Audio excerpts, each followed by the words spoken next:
On his way to work, a man runs into a little boy who is crying and pleading to be taken away from someone. When he approaches the boy to find out who he is referring to, the boy flees.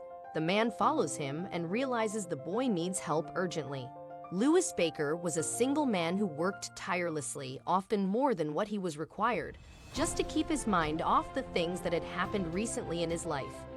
A year ago, Louis wasn't a single man. In fact, he was married to a beautiful woman named Brittany, but things didn't work out between them, and they got divorced. The reason for the split was that Louis was brought up in a large family, and he was eager to have kids, but Brittany had her priorities straight and didn't want that. She would never become a mom as she wasn't fond of children. Louis realized that their relationship wouldn't work due to their differences, so he split up with her without a second thought. And after the separation, he hoped to find someone who would love children as much as he did. One day, Louis was on his way to work when he heard a weeping sound around the corner of the street he was crossing. He came to a halt and concentrated his attention on the noise. He figured it was coming from the neighboring alley. He was running late for work, but he couldn't leave without finding out who the needy soul was, wailing early in the morning, so he followed the sound. Eventually, he came face to face with a boy sitting at the far end of the alley, his head tucked in his hands and crying. Your alertness can save someone's life. Louis felt sorry for the boy and wanted to help him. However, as he was approaching the kid, the boy abruptly raised his head, revealing his deep red eyes from crying, and stood up. Who are you?" he asked Louis in a shaky voice. "Don't worry," Louis assured him. "I just want to help. What is a young child like you doing here all by yourself? Please take me away from them if you can. Please," he begged Louis with hopeful eyes. Who is he even talking about? Louis asked himself at the sight of the terrified 8-year-old boy. He decided to calm the youngster down and ask him what was wrong, but before that, the boy began to scream. "Oh no, they're here!" he cried, peering over Louis' shoulder as if he had noticed someone. Then he ran away. Louis turned back, but he didn't see anyone approaching them. He was perplexed as to why the boy was acting so strangely and decided to follow him. "Hey, wait!" he shouted. "I can help you." But the youngster wouldn't stop. The boy kept running and finally headed into a church. Louis followed him inside but couldn't find him. He looked everywhere inside the church, but he wasn't there. It seemed as if the boy had vanished like a ghost. But when he stepped outside, Louis spotted the boy crouched behind the church, bawling his eyes out. Hey, everything's fine," he said as he approached him. "I'm here to help you. Are you all right?" The boy raised his head and wrapped his arms tightly around Louis. "Please don't leave me. I'm sorry I had to run away. Can you take me with you?" he sobbed. Louis felt an odd connection to the small boy and chose not to abandon him. He returned his hug and said, "Of course, I will help you. You don't need to be worried, okay? But first, you must tell me what happened." The child brushed his tears away slowly. "My name is Henry," he sniffed. "I'm 8 years old, and my mommy and daddy died a few months ago, so I have no one to look after me. But you must have someone looking after you, right?" Louis wondered. "Perhaps your neighbors or anyone else?" Henry shook his head. "Not really. I lived in an orphanage, and some bad people stole me from there one day." "What?" Louis's eyes widened in shock. "Do you mean you were kidnapped?" The boy nodded. "I was walking near the orphanage all alone. I don't have any friends there, so nobody plays with me or spends time with me. I'm always alone. So while I was walking, someone from behind put something on my nose. I smelled something bad and fell asleep. When I woke up, I saw them. I thought they were beggars because they were very dirty. And I was right." Jesus! Louis couldn't believe what he was hearing. "They didn't do anything bad to you, Henry, did they?" he asked the boy, worried. Suddenly, Henry's eyes welled up again. "They were very bad people. They didn't give me food, and they forced me to beg on the streets. They would always be around me whenever I begged, making it impossible for me to escape. But I got away from them this morning, but when you came to help me, I saw them from far away. They're looking for me." "That's awful," Louis replied, his heart sinking for the young boy.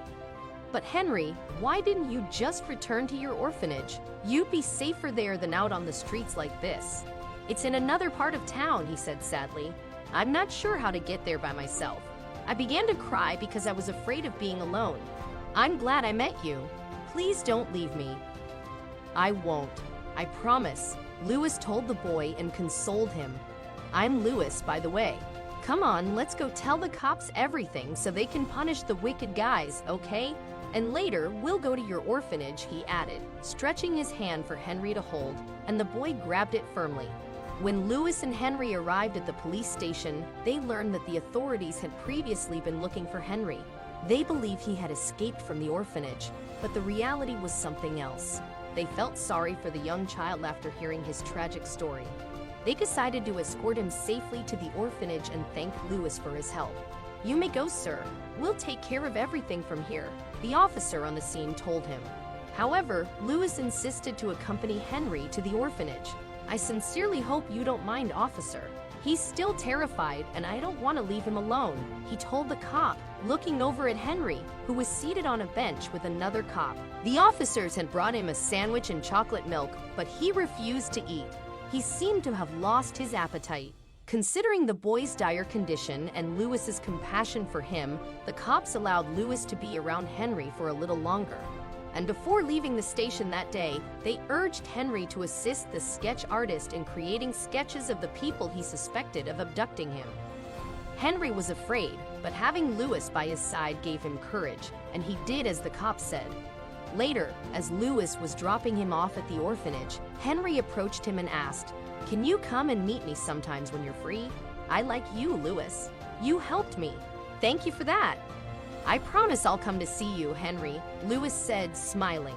"Never ever think you're alone, okay?" "Thank you," the boy whispered and went inside.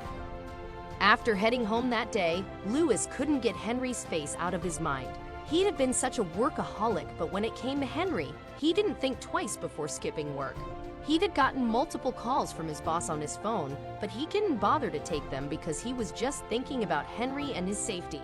The next day, he left his home way earlier than he used to just so that he could see Henry before heading to work. The boy was jumping with joy when he saw him. "You kept your promise, Lewis. Thank you." "I had to, Henry," Lewis said, smiling as he handed him a box of chocolates and a pair of new shoes. He'd noticed Henry's shoes were old and worn.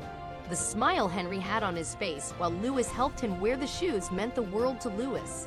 He couldn't believe that his mind, for the first time, wasn't preoccupied with work, but with something else.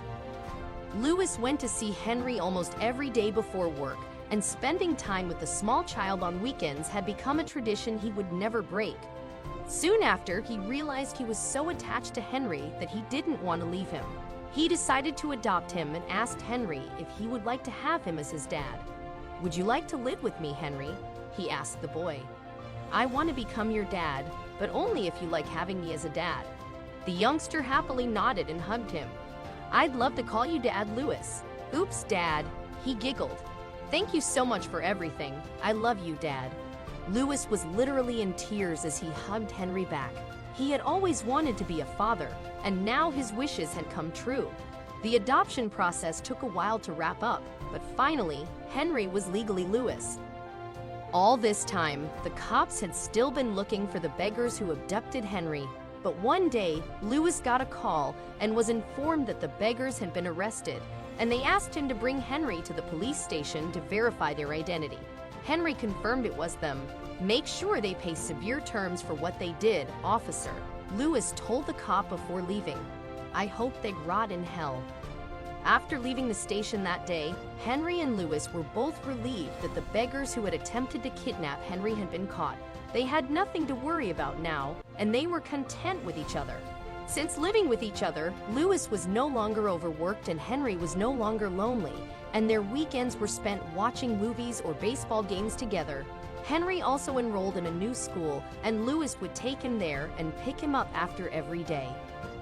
One day, Lewis met a woman at Henry's school. She was Henry's classmate's aunt, Emily, who would pick up her niece every day as the little girl's parents were always busy with work. Lewis and Emily started spending time together, and before they knew it, they were in love.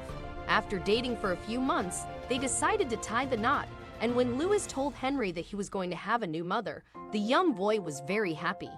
Henry and Emily tied the knot 6 months after dating and welcomed twins a year later. Henry now has the beautiful family he always wanted, and he's living a happy life as a family man.